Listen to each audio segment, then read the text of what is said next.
Bismillahirrahmanirrahim. Assalamualaikum warahmatullahi wabarakatuh. Alhamdulillahi rabbil alamin. Wa afdhalus salati wa atammut taslim ala sayyidina wa maulana Muhammadin wa ala alihi wa sahbihi ajma'in. Allahumma allimna ma yanfa'una wanfa'na bima 'allamtana wa zidna 'ilman ya akramal akramin. Allahumma la sahla illa ma ja'altahu sahla wa anta taj'alul hazna idza syi'ta sahlan sahla. Rabbi yassir wa la tu'assir, rabbi tammim bil khair. Alhamdulillah, para pencinta Sinyal Islam Indonesia, kita masih bisa melanjutkan kajian kitab Bidayatul Hidayah karangan Imam Hujjatul Islam Abu Hamid Muhammad ibn Muhammad Al-Ghazali At-Tusi rahimahullah ta'ala wa nafa'ana bihi wa bi'ulumihi fid daraini amin. Qala fahadhihi jumalun.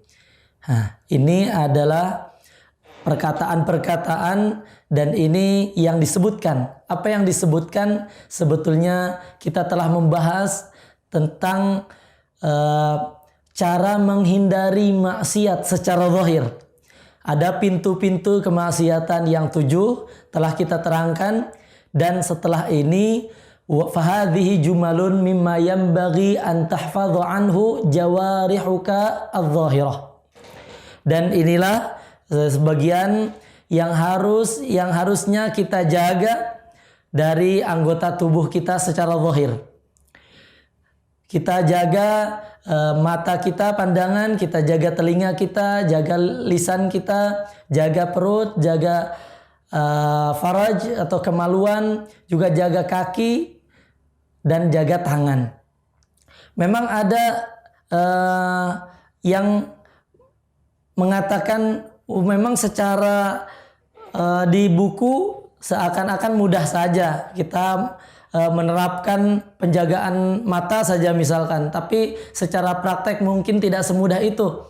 Oke, memang kalaupun kita tidak bisa menghindari maksiat secara zahir, hendaknya kita mempersiapkan yang pertama, seandainya maksiat itu ada, yang pertama kali kita lakukan, jangan sampai berniat untuk melaksanakan maksiat.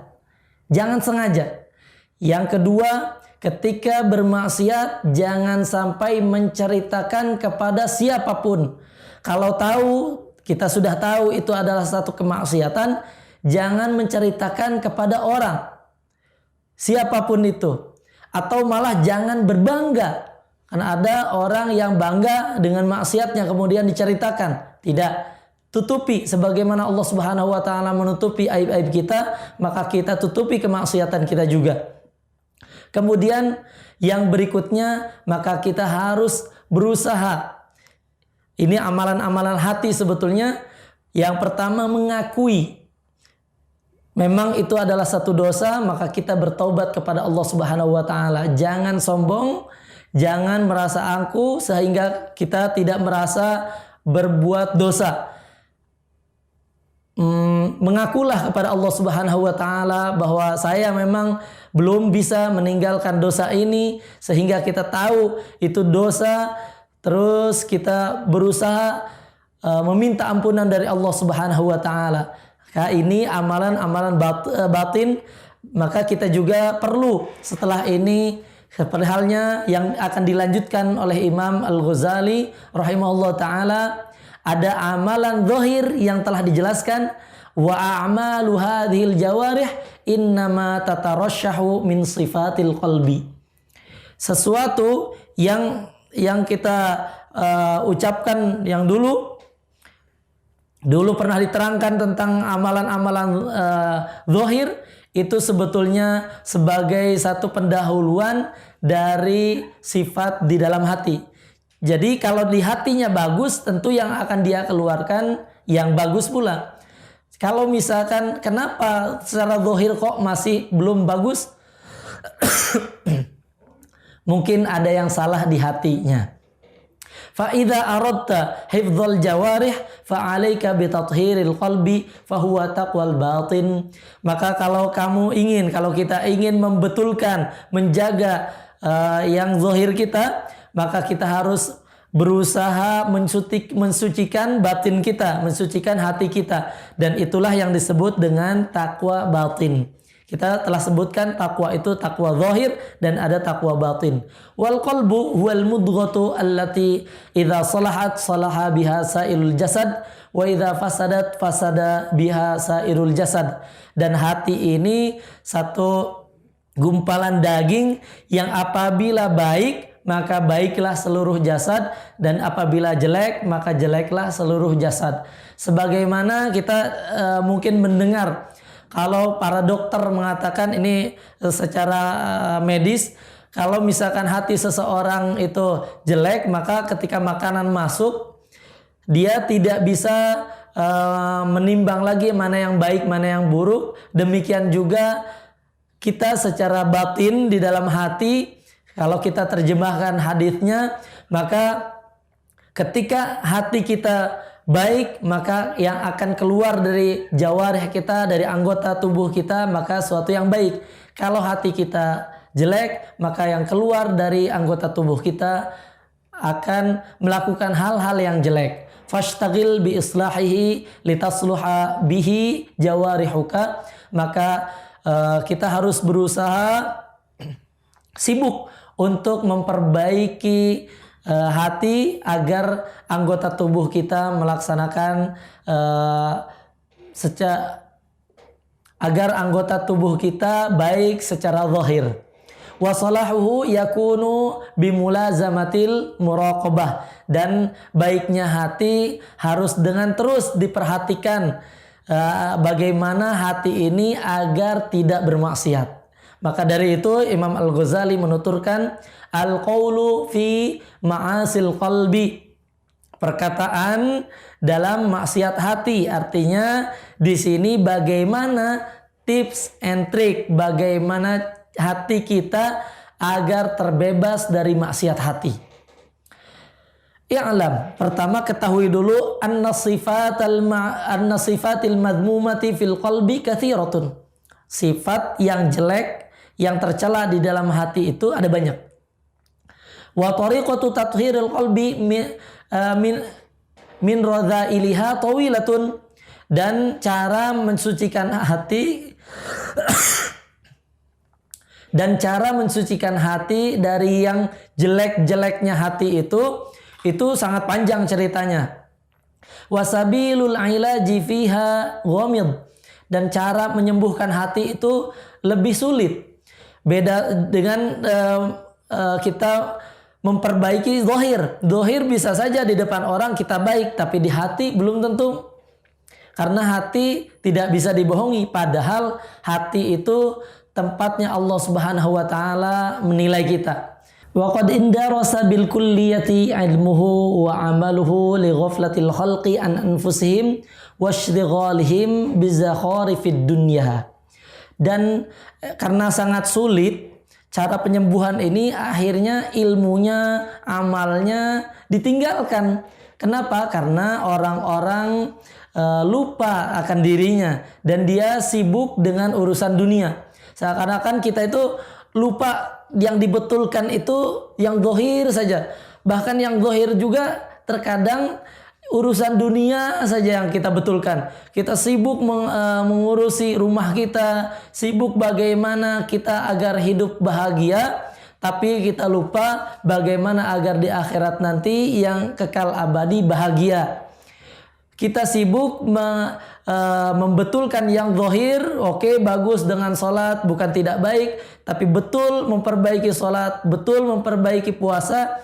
Tapi bukan hanya itu masih secara zahir, baiknya harus dilengkapi dengan batin. Kita perbaiki batin kita, wa qad istaqsayna dzalika kullihi fi kitabi Ihya Ulumuddin fi Rub'il Muhlikat wa Rub'il Munjiyat. Dan telah kami sebutkan, memang ini ada di dalam kitab Ihya Ulumuddin, baik di seperempat di bab Al-Muhlikat yang menghancurkan kita, ada dosa-dosa yang menghancurkan kita, dan ada seperempat lagi di bab Al-Munjiyat yang harus kita munajatkan kepada Allah Subhanahu wa taala.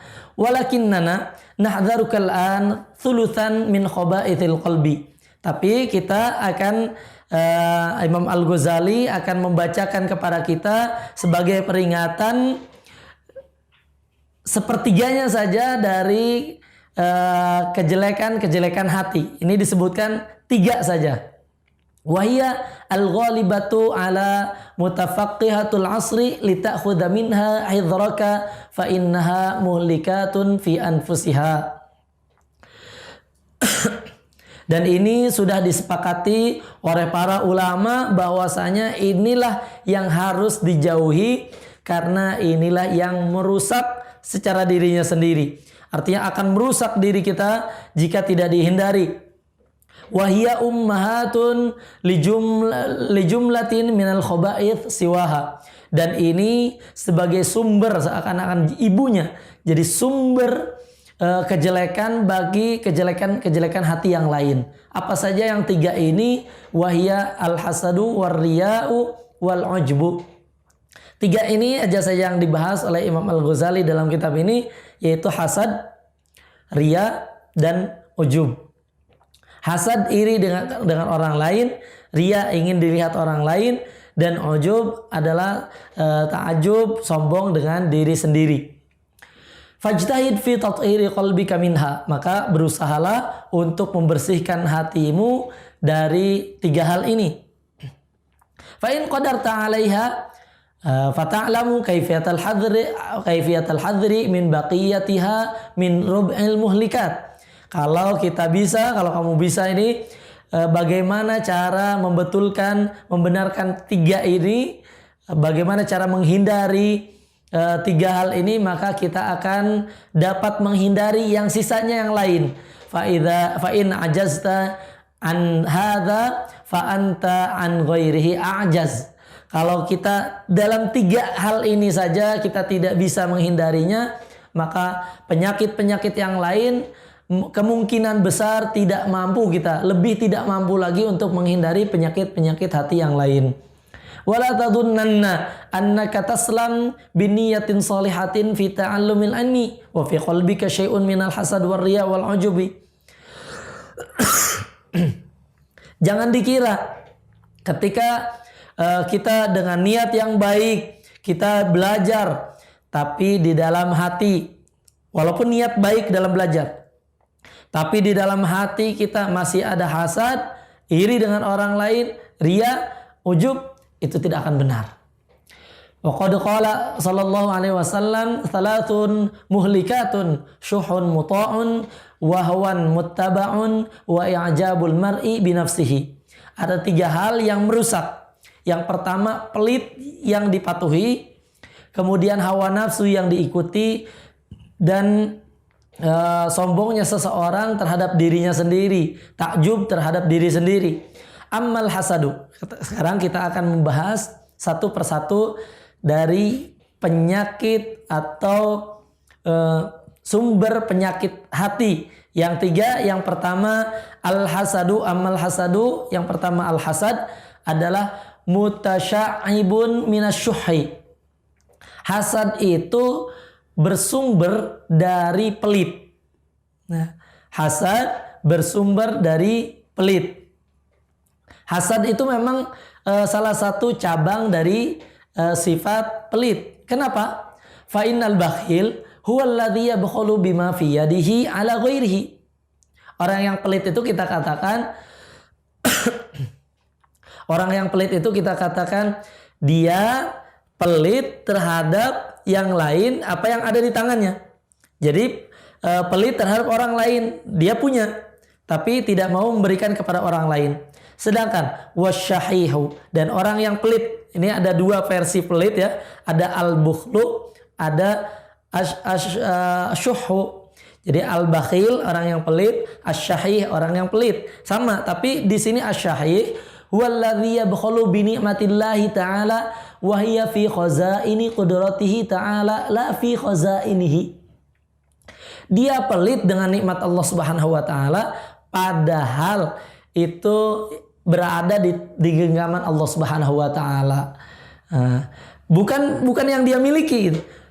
Kalau pelit terhadap yang dia miliki itu masih bakhil. Kalau pelit padahal yang sesuatu yang bukan dia miliki itu kan haknya Allah Subhanahu wa taala, tapi dia pelit untuk itu. Nah, ala ibadillah, kepada hamba-hamba Allah Subhanahu wa taala. Fasyuhu a'dzam. Maka kalau seperti itu, syuh ini pelit, yang dimaksud dengan syuh ini lebih luar biasa. Wal hasud, dan orang yang iri. Kenapa disebut orang iri itu pelit? Huwallazi yashuqqu alaihi in'amullahi ta'ala min khazainihi wa qadratihi ala 'abdin min ibadihi. Orang yang dimaksud hasud, orang yang iri kepada orang lain, dia itu yang berat hatinya kalau orang lain dari hamba-hamba Allah Subhanahu wa taala mendapatkan nikmat dari Allah. Nikmatnya dari Allah, bukan dari dia. Nikmatnya dari Allah, tapi orang ini kok sulit menerimanya. Orang ini pelit untuk seakan-akan Allah memberikan ke orang ini. Dia tidak rela. Bi ilmin, au malin, au mahabbatin fi qulubin nas, au hadzin min hudud. Baik ilmunya, jadi Allah Subhanahu wa taala memberikan ilmu kepada orang, atau harta, atau kecintaan di hati orang-orang, atau satu hal yang beruntung.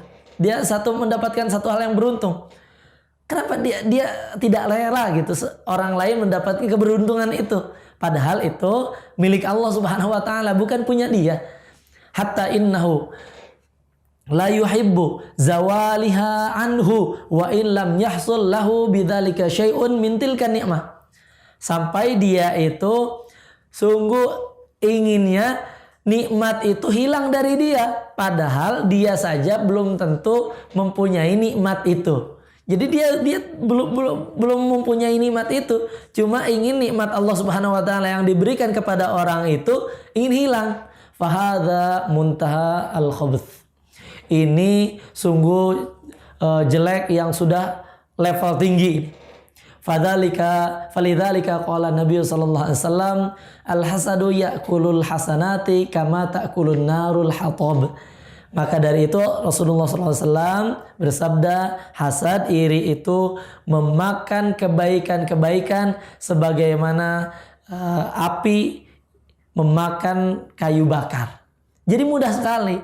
Wal hasud huwal mu'adzab alladzi la yurham wa la yazalu fi adzabin daim fid dunya. Dan orang yang hasud, orang yang selalu hasad kepada orang lain, dia yang terazab dan dia tidak akan dirahmati, tidak akan disayangi, dan dia akan terus berada dalam siksaan di dunia. Dia tersiksa hidupnya. Fa inna dunya la takhlu qattun min khalqin katsirin min aqranihi wa ma'arifuhu mimman an'amallahu alaihim bi'ilmin aw malin aw jahin fala yazalu fi adzabid daimin fid dunya ila mautihi. Nah, ini kan kita selama orang itu selama di dunia, dia tidak akan terlepas melihat orang lain mendapatkan nikmat, baik ilmu atau harta atau kedudukan. Nah, kalau orang yang hasad ini ketika dia merasa tersiksa hatinya ketika orang lain mendapatkan nikmat, maka dia akan terus merasakan siksaan di dunia sampai dia mati. Kalau dia udah mati, tidak melihat orang lain merasakan kenikmatan lagi, baru dia terputus. Padahal wala adzabul akhirati asyaddu akbar.